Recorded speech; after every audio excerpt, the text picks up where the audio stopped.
And yeah, I think this might actually start to draw in more players who were on the fence about kind of diving into PvP, because before, right, the silver gain was basically non-existent. Now, if someone feels like they want to switch it up, right, or if they're just burnt out from just general grinding, they can pop into the arena, have some fun, test their skills, and still feel rewarded.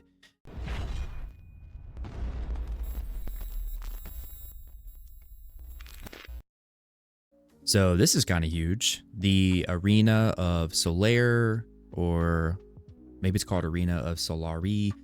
Hi, I'm CM Zaro, and today we're going to learn how to pronounce Solare. La, re, Solare. Solare. Whatever it's called, I'll just refer to as AOS. So AOS will actually be somewhat relevant now when it comes to making decent silver an hour. For me personally, I just felt like I really couldn't get into this game mode that much because I felt like I was kind of griefing myself, right? Like you literally made no silver at all when you were playing this game mode, which, to be honest with you, really didn't make much sense anyway, because you want your content to be incentivized, right? Like a lot of people will try out or do different content if it has good rewards, right? Which, BDO is inherently built around silver, right? So most people will do content that is revolved around silver. Now, with these changes, if you win a match, you're going to make about 100 million right off the bat. And then you also get 50 sills, which can be exchanged for different items. But if you want to make, if the goal is to make silver, then you're probably going to want to exchange those sills for the perfume of courage, right? That would probably be the best bet, which now you can get 3 of those to sell, right? And those sell in the market for around 30 million. Actually, I think they're capped at like around 30 million, which kind of makes me wonder if, that number will come down once the new season is released, which I guess you could just kind of hoard them until the season's over. And then once the price goes back up, you can sell them. Anyway, if you do sell them at 30 million, then, after the marketplace price tax, it's probably going to be like around 25 million. And so, you're looking at around 175-ish million for a win. And then if you lose, you're going to get around, 60 million right off the bat, and then 30 sills. So about 110-ish million for a loss. Now, of course, everyone's money is going to vary based on how many matches you're able to fit in 1 hour, right?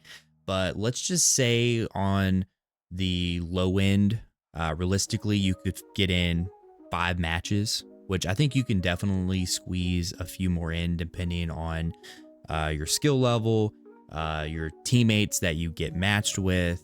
But let's just say, you're an absolute pro gamer and you win 5 matches in a row.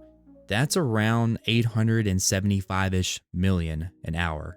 On the flip side, if you're like a complete noob like me and lose every match like me, then that's about 550-ish million an hour. And then, of course, you have those in between numbers, right? And this isn't even including like the weekly quest, right, for AOS. So there can potentially be even more money that could be made. So you're potentially looking at around making 500 million an hour on the lower end to maybe around 1 billion an hour, kind of on that upper end. And, of course, it really just depends on how quickly you're able to win the match. And maybe that will incentivize people to play at a quicker pace. I don't know.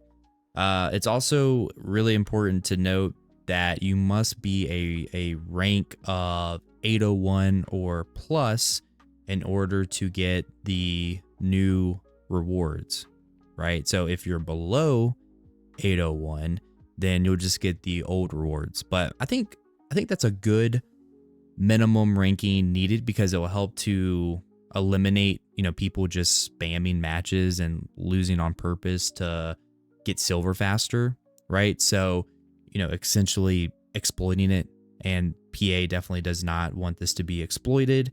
And yeah, I think this might actually start to draw in more players who were on the fence about kind of diving into PvP, because before, right, the silver gain was basically non-existent. Now, if someone feels like they want to switch it up, right, or if they're just burnt out from just general grinding, they can pop into the arena, have some fun, test their skills, and still feel rewarded.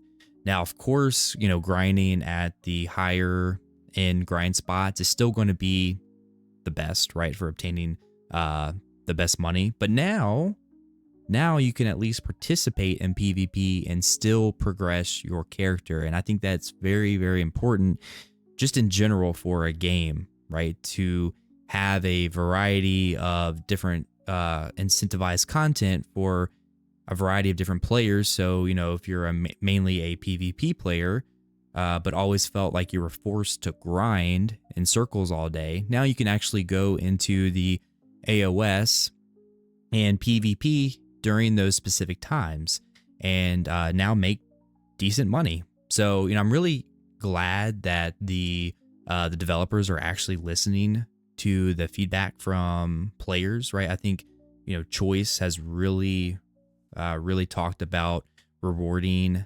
PvP.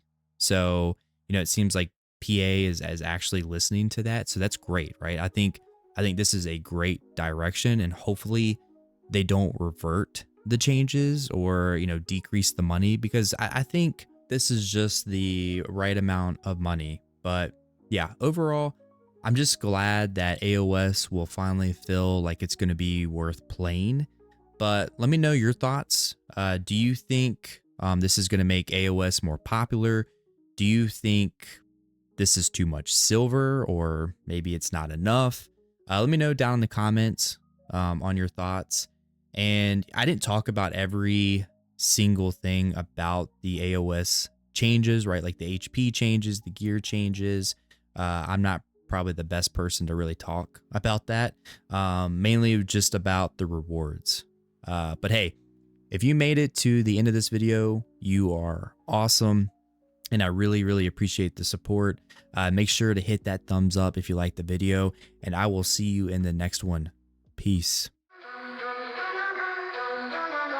Sunsets on that desert sky. It's just you and I.